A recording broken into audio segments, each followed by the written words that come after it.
Muy buenos días y muchas gracias. Mientras Ana, como siempre, les va entregando la documentación.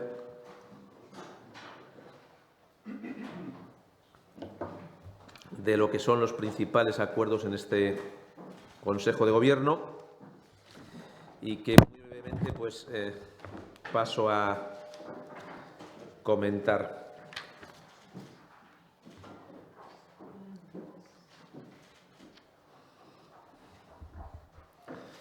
Significarles que la Junta va a seguir contribuyendo al funcionamiento de los pequeños ayuntamientos de Castilla y León mediante una cobertura ágil y profesional de los secretarios interinos. Saben ustedes que una de las señas de identidad de nuestra comunidad autónoma es el municipalismo. Tenemos más municipios que ninguna otra comunidad autónoma, 2.248, muchos de ellos de una reducida dimensión y en una parte con dificultades para disponer de secretarios de ese ayuntamiento, que a veces es prácticamente el único funcionario que tiene ese ayuntamiento. Lo que hemos puesto en marcha es un mecanismo que va a facilitar, va a posibilitar a los municipios disponer de estos secretarios interinos y tenemos una nueva edición, la segunda, de este curso y este mecanismo para llevar a cabo a ese horizonte.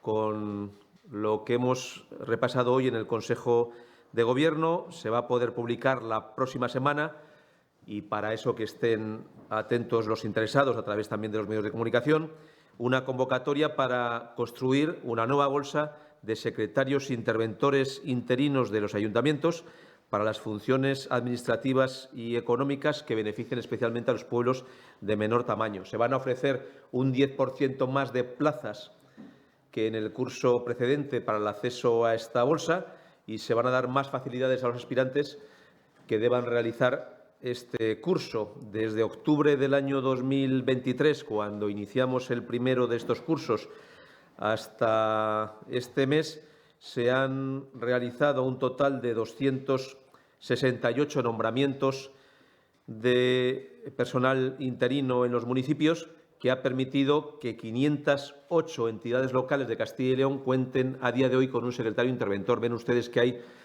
más entidades beneficiadas que nombramientos efectuados, y es que por algunos municipios pequeños hay agrupaciones de municipios donde un mismo secretario interventor hace la función para varios de ellos. Y al nombrar un secretario interventor, lo que estamos haciendo es dar servicio a varias entidades locales. Por eso, con el nombramiento de los 268, se ha dado servicio a un total de 508 entidades locales. Esto significa que más del 20% de los municipios de Castilla y León se han visto beneficiados favorablemente por esta iniciativa. Como les digo, se va a ampliar un 10% el número de plazas de acceso a este curso, que van a pasar de 1.000 plazas a 1.100 plazas en esta edición que se va a publicar la próxima semana, 1.100 plazas, y la duración del curso se va a ampliar de 100 a 130 horas. Y esto nos va a permitir disponer de una bolsa de secretarios interventores para dar servicios a estos ayuntamientos, que en muchos casos son pequeños municipios, donde sin la existencia del secretario interventor pues no podría funcionar por el tamaño del municipio, por la capacidad técnica del propio ayuntamiento, y el éxito de la anterior iniciativa se refleja en estos datos, en que se beneficiaron el 20% de los ayuntamientos de Castilla y León. Más de 500 ayuntamientos se beneficiaron de esta iniciativa y por eso vamos a aumentar un 10% la bolsa, de 1.000 a 1.100, y un 30% el número de horas del curso, para que salgan todavía mejor preparados, de 100 a 130. Significarles también que el curso en esta edición se va a hacer los sábados por la mañana para hacer posible que algunas personas que trabajan pero quieren hacer el curso porque quieren dar un cambio profesional, lo puedan hacer, y por eso el curso, que en la última edición se hacía viernes y sábado, se hará exclusivamente durante el sábado, con el objetivo de facilitar que personas que ya están trabajando pues puedan acceder a esta bolsa si así lo desean. En segundo lugar, aprobamos un decreto en la Junta de Castilla y León para mejorar la eficiencia, el ahorro energético y el gasto de mantenimiento en los edificios de la Junta de Castilla y León. Se está refiriendo a los edificios administrativos que recoge la Ley de Patrimonio y que son administrados por la Consejería de Economía y Hacienda con carácter global para todas las consejerías. Son 4 los principales gastos que comparten estos edificios administrativos y sobre los cuales queremos actuar: limpieza, vigilancia, luz y gas. Están declarados de adquisición centralizada y son contratados por la Junta de Castilla y León basándose en un acuerdo marco para dar servicio de la forma más eficiente y con el mayor ahorro posible. Es una gestión que va a permitir actualizar las normas del funcionamiento, simplificar la normativa y avanzar en este régimen de gastos comunes, favoreciendo mayor eficacia y mayor racionalidad. Significarles que desde que pusimos en marcha el sistema de adquisición centralizada de la energía eléctrica se ha ahorrado en el precio de la luz un 50% del coste de la tarifa con el nuevo servicio y además se han ahorrado en kilovatios, como consecuencia de las actividades realizadas, un 8% en el ahorro del consumo de kilovatios entre el año 2021 y 2023, lo que ha supuesto un ahorro de 450.000 euros cada año en luz. Y en el caso del consumo del gas, se ha producido un ahorro del 23,35%, que esto supone 800.000 euros al año. Se va a seguir impulsando la eficiencia energética, las mejoras en las actividades de los edificios, la situación de la iluminación, los sistemas de climatización y la renovación de varias calderas y las conexiones a fuentes renovables, precisamente para seguir reduciendo esta factura y la actividad a través de la adquisición centralizada, que es la que se describe en el nuevo decreto. Informarles que en el año pasado se dio servicio a través de las políticas activas de empleo de Castilla y León a 287.000 trabajadores, con una inversión de casi 280 millones de euros. Estamos hablando de varios ámbitos que afectan a todas estas cuestiones y que nos han permitido seguir mejorando en empleo, en número de trabajadores y en reducción de la tasa de paro. Saben ustedes que hemos acabado el año con un 8,2% de tasa de paro, que esto es 2,5 puntos inferior a la media nacional, que se acerca al 11%. Son 3 grandes grupos los beneficiados. Por un lado, son medidas para incentivar la contratación y la inserción laboral de trabajadores, que ha beneficiado a 9.700 desempleados y ha tenido una inversión de 82 millones de euros. El segundo bloque, que ha beneficiado a 78.000 personas, son programas de formación para el empleo con una inversión de 159.000 euros. Y el último bloque, que es la intermediación y orientación laboral, que ha beneficiado a 200.000 personas. Por tanto, entre incentivos a la contratación para empleo o autoempleo, entre cursos de formación que mejoran la cualificación y el acceso al puesto de trabajo y entre las labores de intermediación y orientación, se han beneficiado a 287.000 trabajadores de nuestra comunidad autónoma. Las actividades contratadas de servicios preventivos de incendios y actividades selvícolas en este Consejo de Gobierno ascienden a 12,4 millones de euros y afectan a 5 provincias: Ávila, Burgos, Segovia, Soria y Zamora. El Consejo de Gobierno anterior, recordarán ustedes que hablábamos de las otras 4. En total, el operativo va a estar dispuesto por 111 cuadrillas terrestres en este año, con una inversión global de 52 millones de euros. Tienen ustedes a su disposición toda la distribución por provincias, los importes y cuáles son las comarcas forestales beneficiadas. Hablamos de tratamientos de incendios forestales y limpieza y mantenimiento de pistas forestales. 8,5 millones de euros es lo que se destina a la humanización en las travesías que llegan a 30 municipios. En este caso concreto de hoy estamos hablando de las travesías correspondientes a la provincia de León, que quedaron desiertas en el anterior concurso y hemos pasado a aumentar el importe para que se puedan contratar, y con esto llegaríamos ya a todas las provincias con una inversión global de 8,5 millones de euros. Lo que contratamos hoy en León son actuaciones de humanización de travesías en las localidades de Ambasmestas, Vega de Valcarce y Riello. Se trata, en todas 6 las travesías, y suma un total de 30 en Castilla y León, de instalar nuevas marquesinas, adecuar las ya existentes, renovación del acerado, la construcción de un nuevo modelo donde sea necesario, la reposición del mobiliario urbano y de los servicios existentes. Se cuenta con la financiación de los fondos europeos. Tienen ustedes también en toda la documentación cuáles son las travesías beneficiadas en cada una de las provincias, con detalle del importe y de la localidad donde se realiza la misma. 2 millones de euros anuales es lo que se eleva la cifra del Centro de Operaciones de Seguridad. Es un aumento respecto del volumen actual de más del 100%. Pasamos de 800.000 euros a 200.000 euros. Se multiplica por 2,5 veces el importe porque se trata de hacer frente a los riesgos e incidencias con la seguridad en todos los equipos informáticos de la Junta de Castilla y León, que superaron en el año 2024 los 1.500 incidentes de ataques de seguridad, que es un 26% más que en el ejercicio precedente. Este aumento es necesario porque los sistemas de seguridad son cada día más importantes desde el punto de vista del funcionamiento de la Administración. Hay que garantizar la ciberseguridad y, además, estos equipos informáticos estamos viendo que son objeto de riesgos y de ataques de seguridad, algunos de ellos más generalizados, sofisticados y complejos e incluso con mayor impacto, y esto justifica esta inversión, que es más del doble que la anterior, para garantizar la seguridad de los datos, que muchos de ellos son de carácter personal de muchísimos ciudadanos de nuestra comunidad autónoma.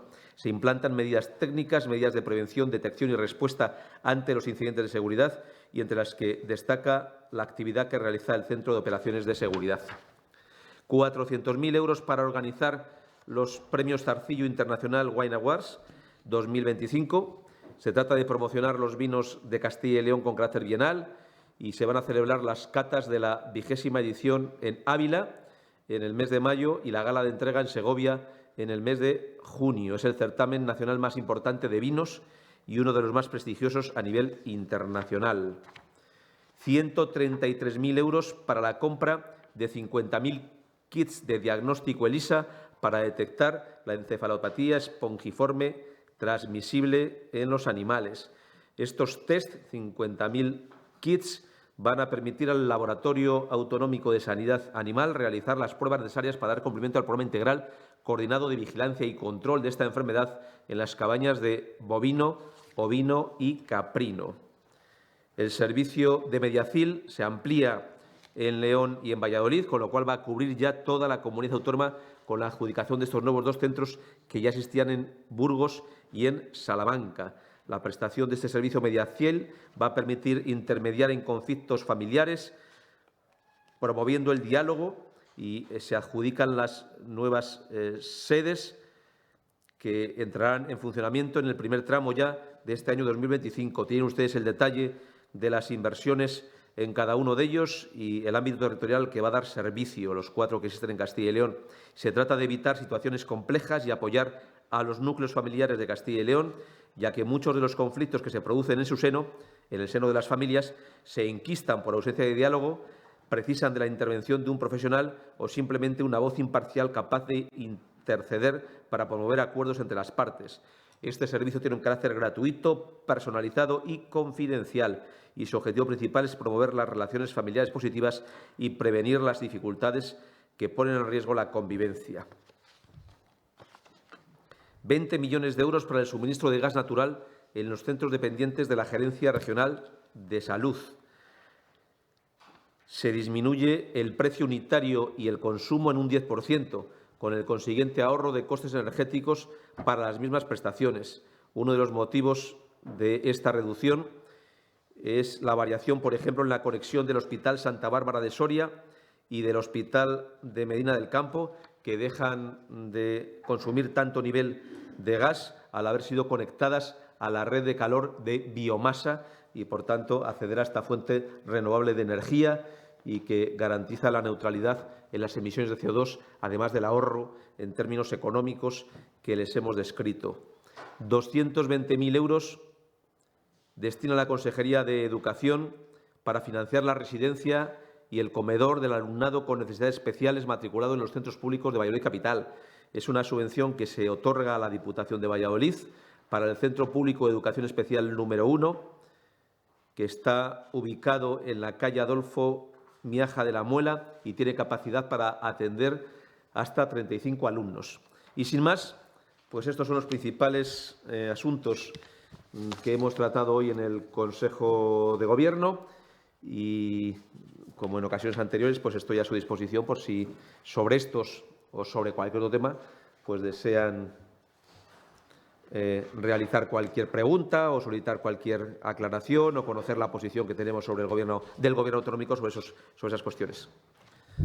Sí, buenos días, portavoz. Buenos días. Por empezar por una cuestión, quería preguntarle, no sé si tras la marcha del que fuera vicepresidente de la Junta y portavoz de Vox en las Cortes, no sé si la relación del Gobierno autonómico con quien fue un socio se va a dificultar, si cree que se va a facilitar la posibilidad de que se alcancen acuerdos y si se había roto la interlocución con él en el pasado, como ha denunciado en una entrevista.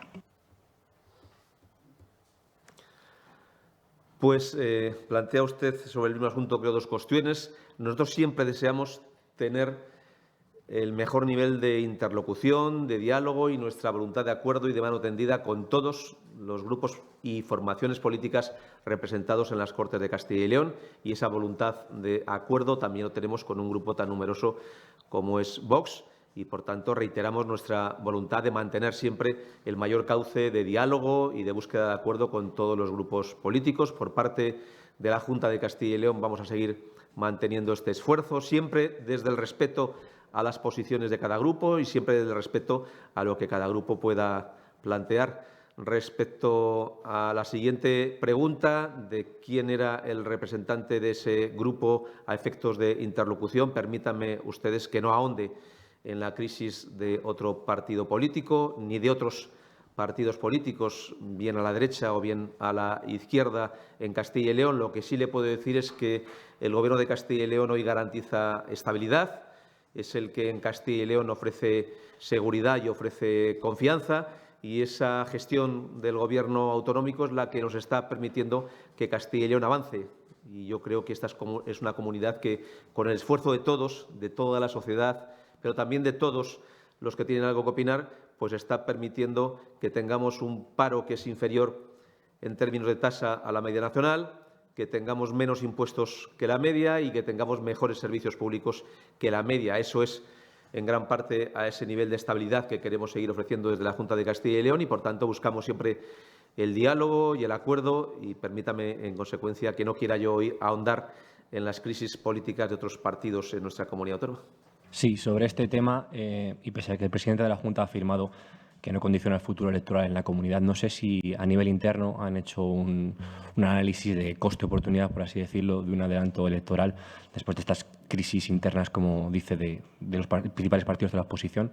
Y luego no sé si cree que García Gallardo o su perfil sería una buena incorporación para el PP por la fuga de voto a la derecha que tuvo en Vox en las pasadas elecciones. Gracias. Pues sobre la primera cuestión de cuál es el mejor momento para hacer las elecciones, ya dijo el presidente de la Junta de Castilla y León que esa decisión se toma siempre buscando el interés general de todos los ciudadanos y no el de un partido político, y en consecuencia él mantiene su intención de agotar la legislatura y que las elecciones, por tanto, sean dentro de un año en nuestra comunidad autónoma. Es verdad que cualquier analista puede hacer una valoración de cuál podría ser el mejor momento para el Partido Popular. Algunos decían que coincidiendo con las elecciones municipales del año 23, o coincidiendo con las generales del 23, o coincidiendo con las europeas del 24, o coincidiendo con algunas autonómicas que se celebraron en Galicia, en País Vasco o en Cataluña el año pasado, o coincidiendo con la crisis del PSOE o coincidiendo con la crisis de Vox.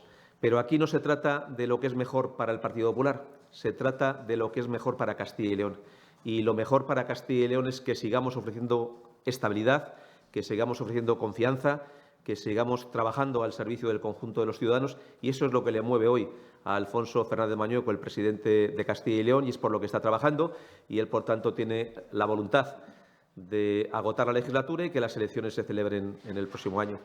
Respecto de si una persona concreta, y usted cita a una persona, solicita su entrada al Partido Popular o a otro partido político, es su voluntad el decidirlo. No me creo yo que entre sus intenciones sea esa su voluntad, pero lógicamente cualquier persona que solicita la incorporación a cualquier partido político pues tiene una serie de trámites a cumplir y no me corresponde a mí señalar cuáles son, entre otras cosas porque no creo que esa tesitura se vaya a producir. Dice que el Gobierno de Castilla y León piensa en los ciudadanos, en lo que es mejor para los ciudadanos y precisamente por su gobierno en minoría no han podido negociar unos presupuestos que ustedes en su proyecto consideraban que era el mejor para los ciudadanos. No sé si esta situación puede seguir así. El PSOE también ha manifestado su intención ha reiterado su intención de negociar estas cuentas. ¿Se ha dado algún paso? ¿Cree que esta situación es la mejor para los ciudadanos de Castilla y León? Pues nosotros estamos hablando de querer negociar sobre varios asuntos y, de hecho, estamos abriendo estas rondas de negociación. Otra cosa distinta es que seamos capaces de garantizar apoyos para esas iniciativas. Son varios los asuntos que nos interesan muy especialmente y de algunos de ellos hemos tenido ocasión de hablar aquí.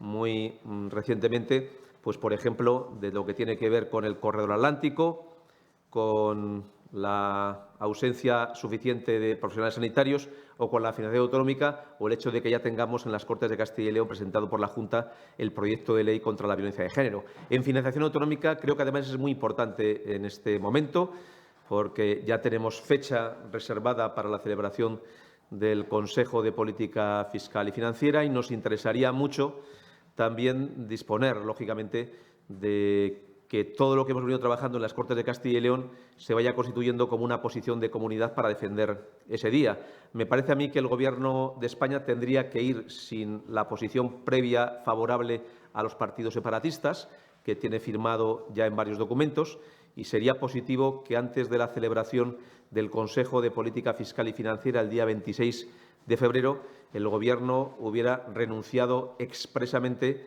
a plantear, a defender y a extender esos acuerdos que ha pactado y firmado con partidos separatistas en torno a una financiación autonómica que es claramente contraria a los intereses generales de España y a los intereses de Castilla y León y, por tanto, ahí hay un campo muy importante porque nos jugamos mucho. Nos estamos jugando en cómo se financia la sanidad, cómo se financia la educación y cómo se financian los servicios públicos y nos gustaría, lógicamente, que esta posición que defendemos desde el Gobierno pues ha venido siendo apoyada en algunas ocasiones por una parte del arco parlamentario muy mayoritaria y en alguna pues un único partido político pues ha visto excluido voluntariamente de esa voluntad de apoyo a la posición de Castilla y León y me gustaría, lógicamente, tener el máximo nivel de acuerdo y consenso en torno a estos asuntos.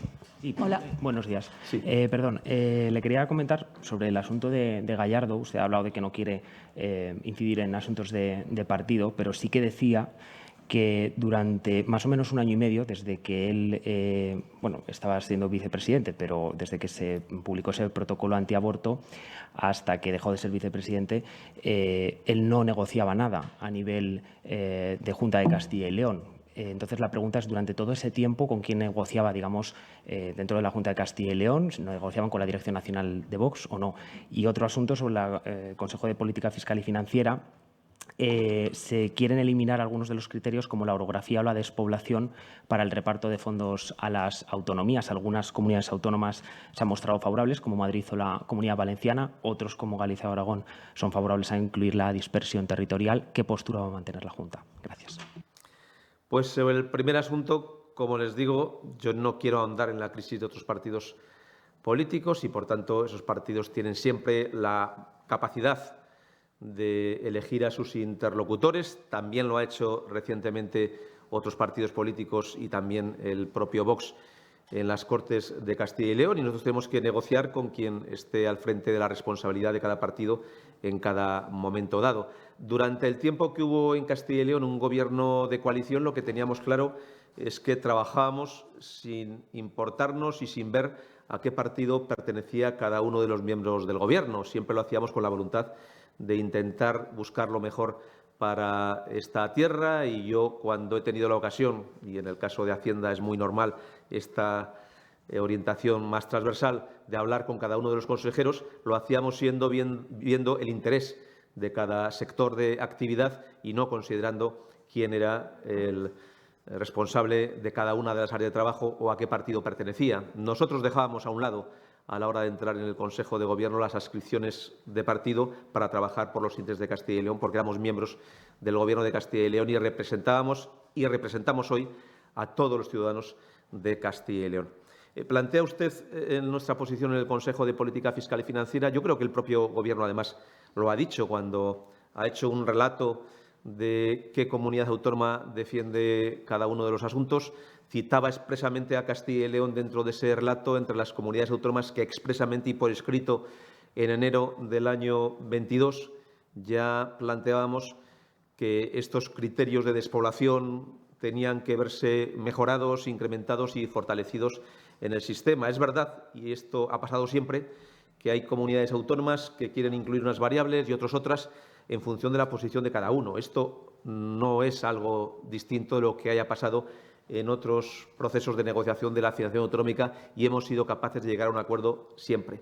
Lo que es novedoso en esta ocasión, y no había pasado antes, es que el Gobierno de España ya va con una posición previa y con una firma de unos acuerdos que dice que quiere garantizar su cumplimiento y que ha firmado expresamente con partidos separatistas que lo que buscan es la salida de un territorio del sistema de régimen común y la creación de una agencia tributaria propia al margen de la Agencia Estatal de Administración Tributaria. Y esto sí que supone un perjuicio general para toda España y también un perjuicio para Castilla y León. Esto es la novedad.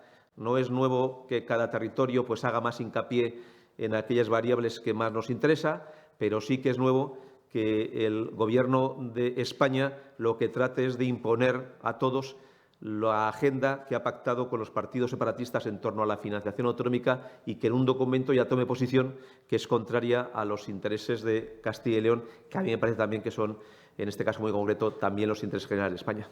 Sí, por volver un momento al tema de Gallardo, durante estos días ha habido tantas declaraciones que ellos han dicho que no creen en las autonomías, que no creen en las comunidades autónomas, con lo cual quiero preguntarles si ha sido muy complicado gobernar con alguien en una comunidad autónoma que no cree en ello. Y luego, por otra parte, ellos han hecho muchas declaraciones diciendo que Gallardo estaba dejando de lado a Gallardo en las negociaciones y diciendo que ahí con el único que se negociaban las cosas más importantes era con el presidente del partido porque es un partido nacional. Yo no sé cómo se han podido apañar ustedes durante todo este tiempo con estas declaraciones que vienen haciendo estos días ellos.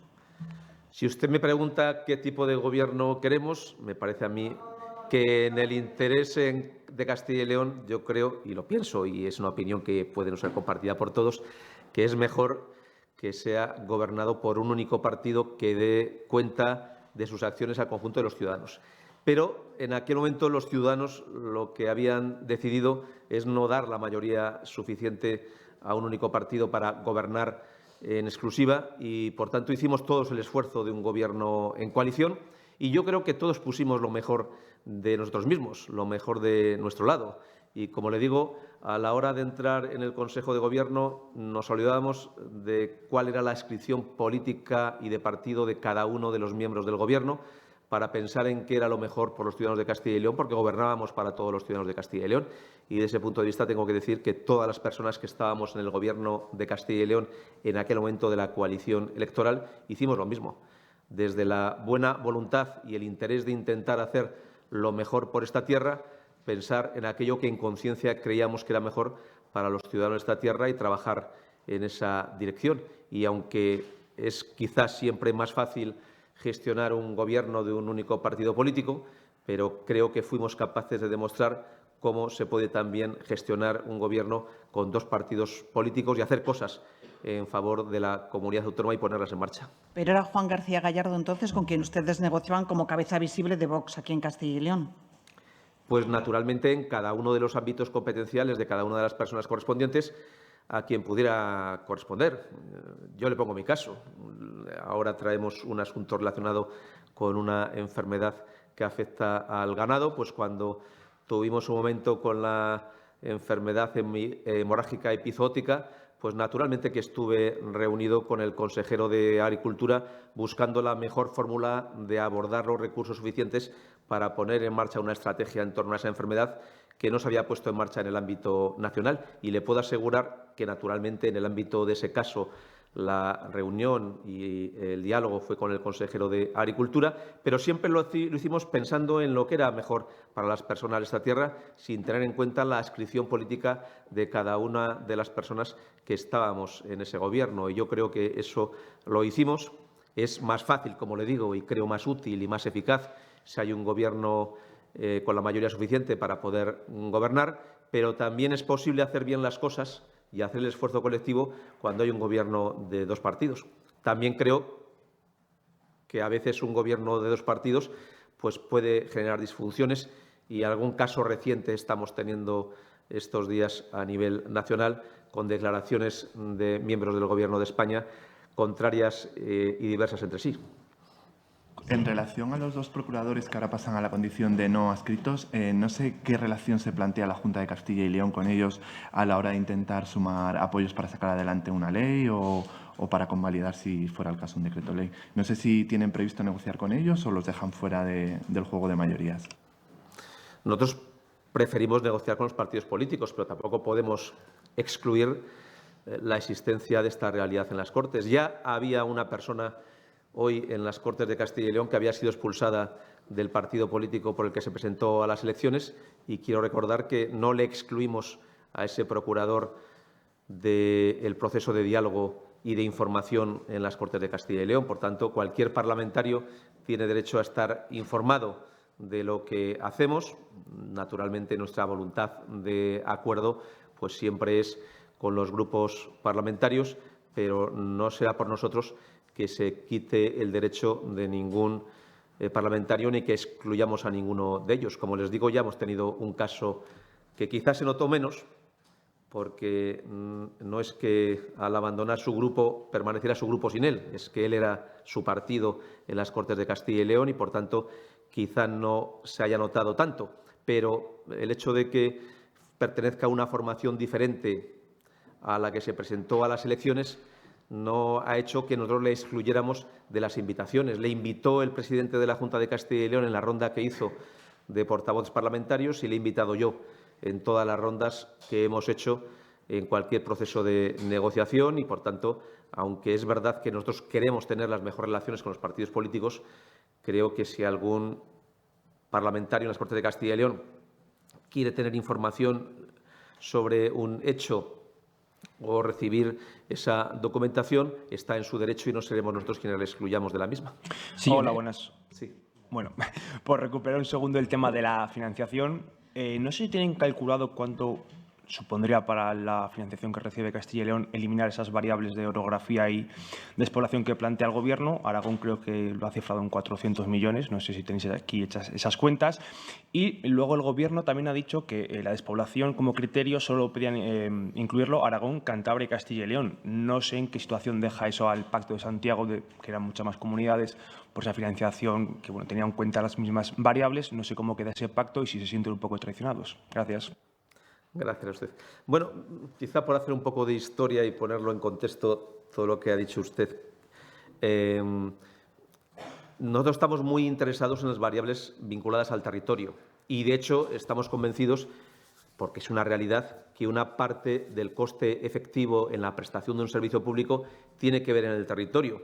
Primero, porque las variables que se prestan al conjunto de los ciudadanos en términos de competencias tienen que ver en alguna medida con el territorio. Es una realidad que requiere poca demostración, que es más caro prestar un servicio sanitario y educativo a una población dispersa que aquella que está concentrada en el territorio, pero porque también hay unas competencias que se prestan no al ciudadano, sino al territorio. Estoy pensando, por ejemplo, en la extinción de incendios, en el patrimonio histórico, en la red de carreteras. Estos son competencias que prestamos en el territorio y que, por tanto, el gasto en extinción de incendios tiene mucho más que ver con el número de hectáreas forestales que con la población de cada uno de los territorios. Dicho esto, ya el modelo actual incluye alguna variable vinculada al territorio, a nuestro juicio insuficientemente ponderada, con un porcentaje insuficiente para lo que supone en el gasto. En concreto, el modelo actual incluye superficie, incluye densidad e incluye insularidad. Nosotros de la última no nos beneficiamos, pero para ser sinceros, tenemos que reconocer que hay un coste vinculado a la insularidad. Si yo digo que no es lo mismo el territorio concentrado que desconcentrado, no es lo mismo la misma superficie unida territorialmente que dispersa en varias islas y, por tanto, estas variables ya están hoy, aunque insuficientemente computadas. En el proceso de debate de toda la financiación autonómica, que viene a iniciarse con el comienzo de la salida de la crisis y, además, con la finalización del anterior modelo económico que caduca su vigencia en el año 2014, ahora hace 11 años.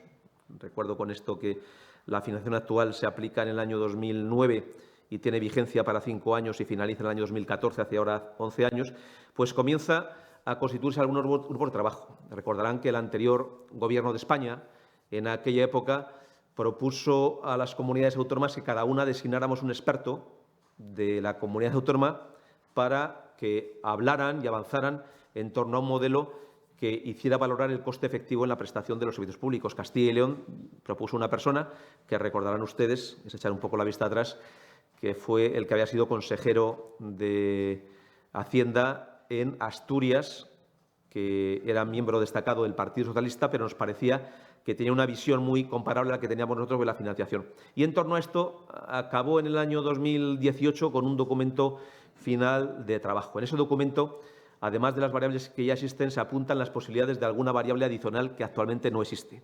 Y entre estas variables está el tema de la orografía y está el tema de la distribución en el territorio de la población en función del volumen de cada uno de los municipios por tamaño de población. Quiero eso decir que, en relación con su pregunta, no es que estas dos variables desaparezcan, sino lo que dice el Gobierno es que no las quiere incorporar. Nosotros, lógicamente, en el documento que se nos plantea en diciembre del 21 por parte del Gobierno y que se nos da un mes para contestar y contestamos en enero del 22, incluimos nuestra posición favorable a que, además de las ya existentes, estas dos variables vinculadas a la despoblación y a la orografía se puedan incluir. Y hay otras comunidades autónomas que también pidieron su inclusión, no todas, como usted señala. Yo aquí pongo en el contexto y abro ese paréntesis de que, primero, hay comunidades autónomas que desde entonces han cambiado de signo político. No sé si, preguntando al Gobierno actual de Extremadura, piensa lo mismo que el anterior Gobierno de Extremadura, que fue el que hizo el informe en enero del 22. Si veo que, aunque ha cambiado el Gobierno en Aragón, el actual Gobierno de Aragón piensa lo mismo en este asunto que el Gobierno de Lambán en el año 22. Y, por tanto, ha habido un cambio de algunos gobiernos que puede significar la posibilidad de algún cambio de posición. Y, en segundo lugar, que es verdad que estas variables, cada una de las comunidades dentro del territorio lo viene ponderando como estima oportuno. Dicho esto, nosotros las variables que vienen a considerar territorio son muy importantes para nosotros y las que vienen a disminuir el peso del territorio o a excluir variables nos perjudican. ¿Por qué? Porque lo hemos dicho. Es más caro prestar servicios públicos a los ciudadanos en una población más dispersa y en una superficie mayor que en una más concentrada, y, por otra parte, hay otra serie de servicios que prestamos que ni siquiera se ofrecen a los ciudadanos, sino al conjunto del territorio, como puede ser el tema de extinción de incendios o el tema de carreteras o el tema del ciclo del agua o el tema del patrimonio histórico. Pero, en todo caso, quizá esto no es una novedad, como he dicho antes, el que haya un debate entre comunidades autónomas sobre qué variables dar más peso. Nosotros creemos que las variables vinculadas a los aspectos del territorio están poco valoradas en el modelo actual. Pero hay comunidades autónomas, lógicamente, que tienen una posición distinta y siempre nos hemos puesto de acuerdo. La novedad en esta ocasión es que el Gobierno de España, que es el que tendría que poner una propuesta encima de la mesa, su propuesta hoy es la que ha firmado con los partidos separatistas y que ha comprometido a desarrollar, y que es una propuesta claramente perjudicial para el conjunto de España y muy especialmente perjudicial para Castilla y León.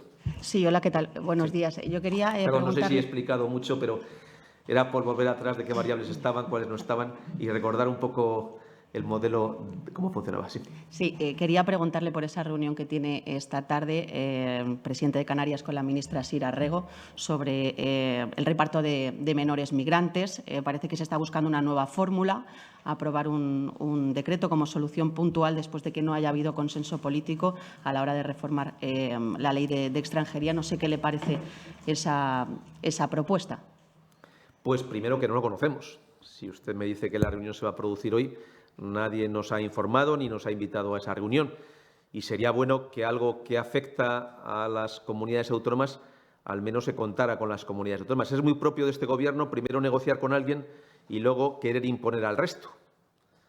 Y no nos gustaría que este fuera el modelo para este caso, porque aquí el Gobierno está negociando a dos bandas en el tema de los menores inmigrantes. Por un lado, está negociando esta tarde con una comunidad autónoma lo que afecta a todos, pero por otra parte, en Waterloo parece que está negociando con un partido separatista las competencias en inmigración, que afecta al conjunto de los españoles y que afecta también a sus comunidades autónomas. Y no sabemos nada realmente.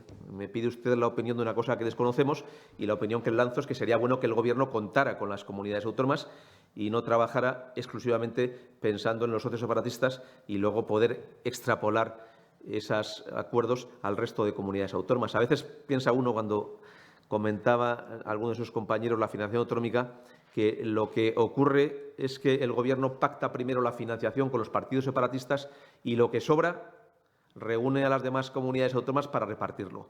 Pero nosotros no queremos las sobras de lo que haya quedado entre la negociación entre Pedro Sánchez y Puigdemont. Nosotros queremos una negociación en condiciones de igualdad. Nosotros no queremos las sobras de lo que haya quedado después de negociar Pedro Sánchez y Puigdemont la financiación autonómica.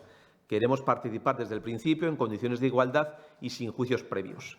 Y es que vamos a una negociación que tiene ya fecha, donde hay un documento firmado por el Gobierno por un partido separatista que establece un modelo de financiación autonómica que se quiere extrapolar al conjunto de España y es un modelo muy perjudicial para España y especialmente, todavía más, muy perjudicial para Castilla y León.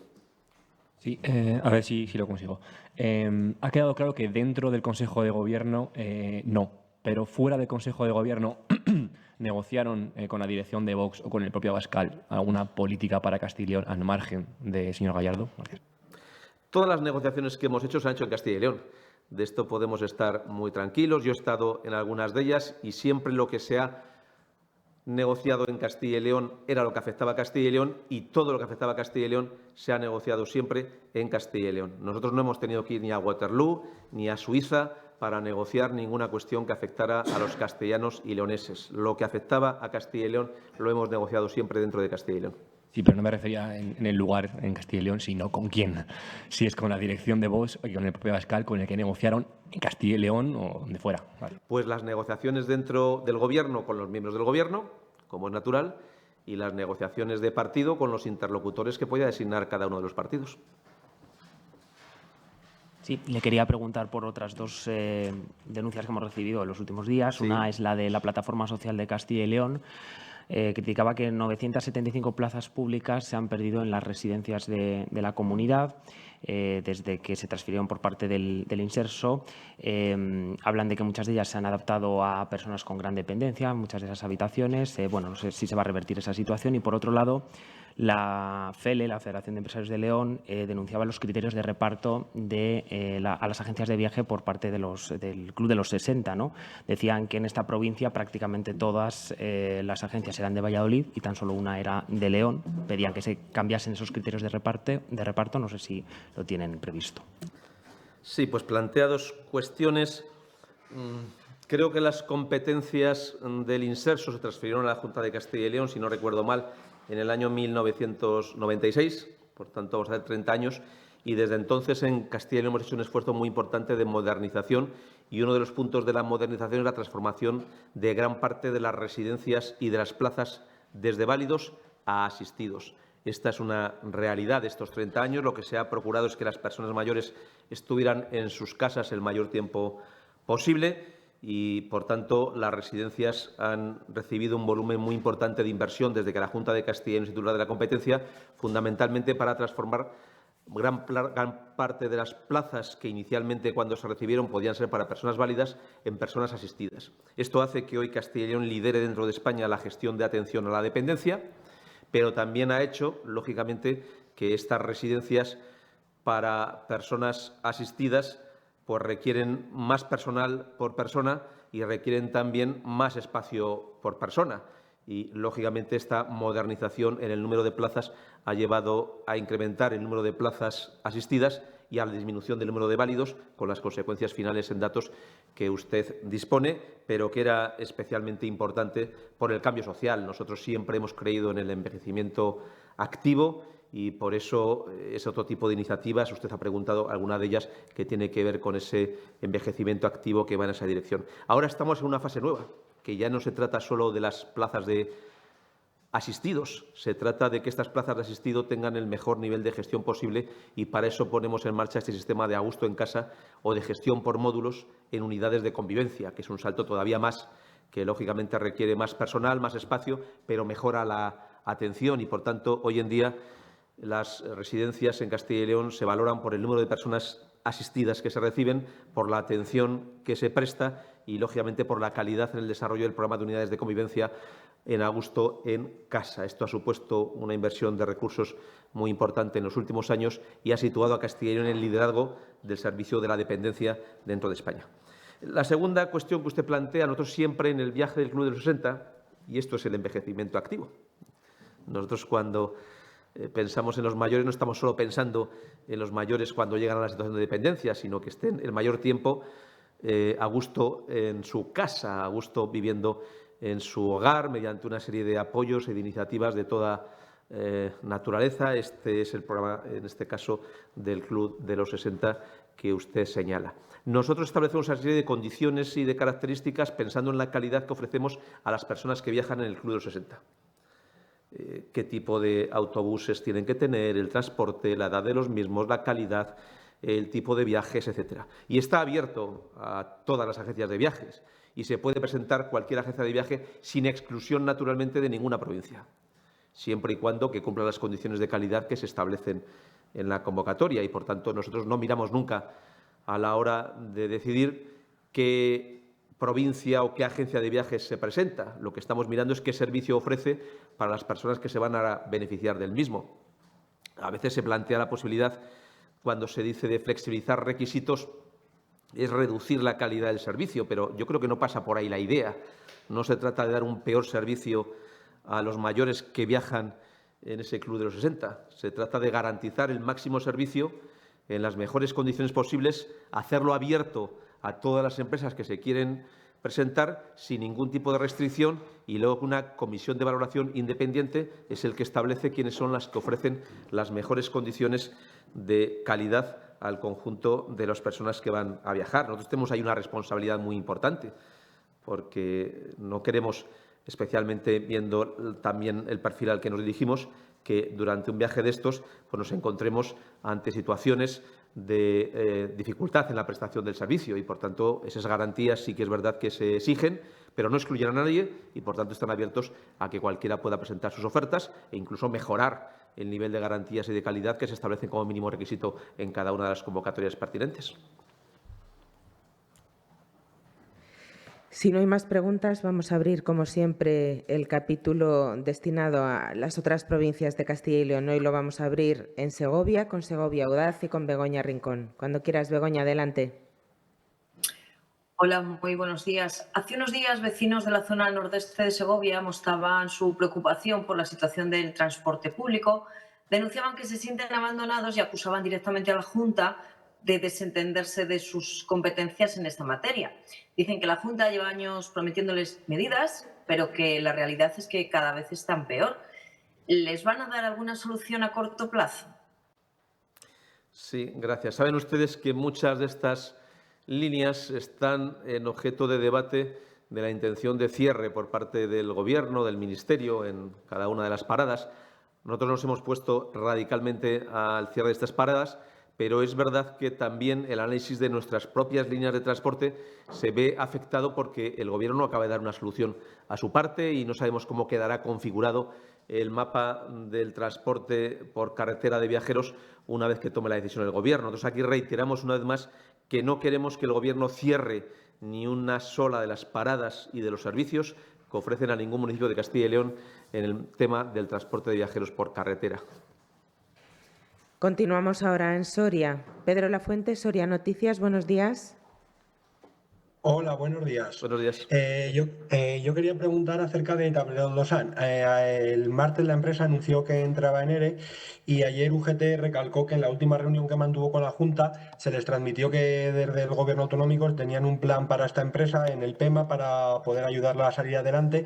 Quería saber si nos podría adelantar algo sobre ese plan y también un poco preguntarle por cómo valoran la situación industrial que está atravesando Soria con empresas como Siemens Gamesa en Agreda con problemas, con la papelera de Almazán también proponiendo una reducción salarial del 15%. Un poco, ¿qué puede hacer también la Junta para ayudar a mejorar esas situaciones? Muchas gracias. Pues gracias a usted. Nosotros no podemos presentar un plan en nombre de la empresa. Nosotros sí podemos ofrecer a la empresa un apoyo a sus proyectos industriales de crecimiento, de consolidación. Y, por tanto, quien tiene que desarrollar los proyectos industriales son las propias empresas. Nosotros estamos en contacto con todas las empresas de Castilla y León, muy especialmente con aquellas que atraviesan dificultades. Cada una de las dificultades es distinta. Cada una de las empresas está en circunstancias diferentes y a veces requiere soluciones distintas. En algunos casos, la solución pasa por la necesidad de fortalecer el accionariado ante la necesidad de hacer nuevas inversiones, en otros por buscar nuevos socios que sustituyan a los actuales, en otros por adaptar sus circunstancias de mercado, en otras por abordar un proceso de inversión que pueda llevar un apoyo público y siempre en todas ellas la Junta de Castilla y León está escuchando y al lado de los trabajadores de las empresas y de las propias empresas para que tengan ese futuro. Con Tableros Losan hace mucho que tenemos esta relación. La tenemos en el caso de Soria y la tenemos también en el caso de Benavente, donde también tiene una importante empresa que se puso en marcha algunos años y que se puso en marcha también con la colaboración, el apoyo y el respaldo de la Junta de Castilla y León, que sigue dispuesta a apoyar a la empresa en las iniciativas o en los proyectos que pueda desarrollar. Este es nuestro plan. Nuestro plan, por tanto, es apoyar a la empresa en poder presentar un plan industrial, en poder desarrollar una consolidación de una actividad, en poder fortalecer, cuando sea el caso, su capital social, si de eso se deriva, o incluso de buscar fórmulas de apoyo económico y financiero a la innovación, a la inversión o a través de la financiación de las actividades empresariales.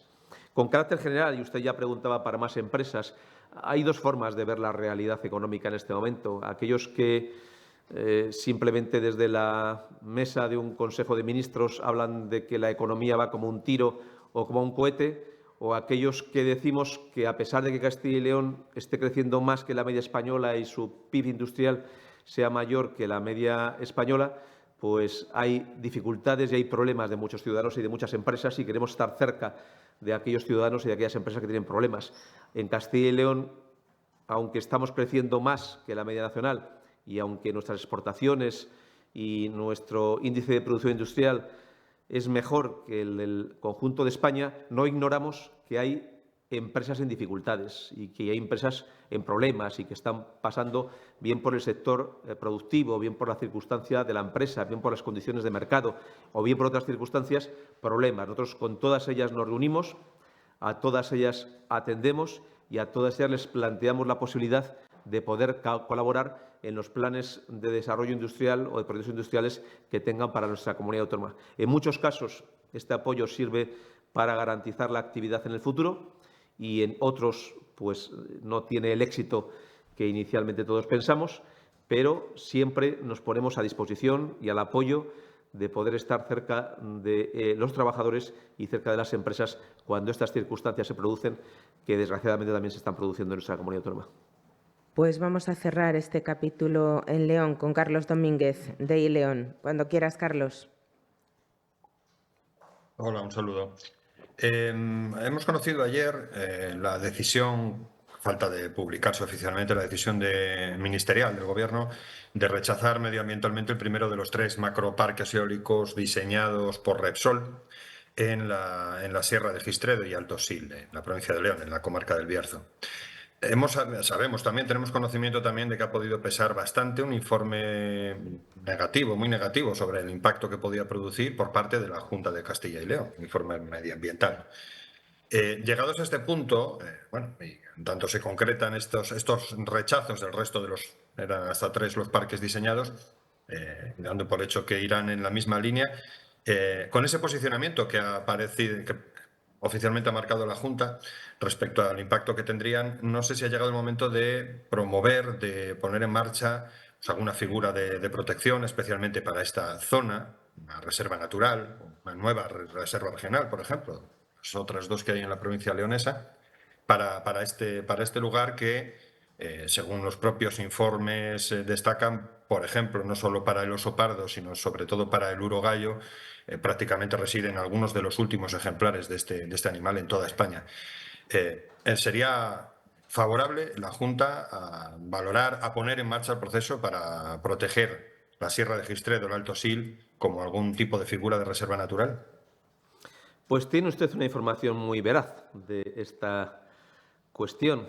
Efectivamente, la Junta de Castilla y León, en términos ambientales, hizo un informe claramente desfavorable a ese proyecto y ese informe ha sido determinante para que finalmente no se pueda autorizar el mismo. Y esa es la posición que mantenemos. Cualquier proyecto de esta naturaleza que se quiera llevar en nuestra comunidad autónoma tiene que tener un análisis muy riguroso desde el punto de vista de la protección de la naturaleza y cuando no supera todas las exigencias en este ámbito, que son bastante, pues el proyecto tiene que ser rechazado y con carácter general, por tanto, lo razonable es que los promotores piensen en aquellos territorios que pudiera tener su actividad una menor afección medioambiental, porque en aquellos donde la afección medioambiental se produzca y el informe de los técnicos la reconozca, pues lógicamente al final con un informe negativo por parte del ámbito y de la autoridad medioambiental, pues es muy difícil la autorización de un proyecto de estas características. Sí, pero a ver, perdón. Sí, adelante, Carlos. Sí. Sí, la pregunta era si, visto que a través de este informe la Junta valora el enorme valor medioambiental para, además, especies en peligro de extinción directo, si serían favorables y serían proclives a poner en marcha alguna figura de protección de carácter ya definitivo y general para este territorio. Sí, nosotros, como sabe, hemos aprobado alguna normativa, incluso esta legislatura y ya la pasada, eliminando algunas zonas de la instalación de este tipo de actividades. En otros, lógicamente, siempre exigible el procedimiento y la declaración muy rigurosa de impacto ambiental y lo que sí garantizamos es que si las afecciones se producen en territorios de gran valor, pues lógicamente los informes van a decir lo que están diciendo. En algunos casos, por rango normativo, hemos excluido algunas zonas que cumplen algunos requisitos y en otros, incluso aunque la exclusión no sea directa, lo está siendo por la vía del impacto que se produce sobre determinadas especies de alto valor ecológico y que estamos analizando caso a caso. Y, por tanto, esta es una demostración clara cuando se preguntaba a veces de que un promotor puede tener la intención de promover aquello que estime oportuno. Pero finalmente hay un procedimiento muy riguroso y ese procedimiento, si detecta algunas afecciones de impacto notables sobre la naturaleza que no puedan ser corregibles, pues deriva en una no autorización del proyecto al promotor, como ha sido el caso. ¿Alguna pregunta más? Pues aquí terminamos. Gracias. Gracias.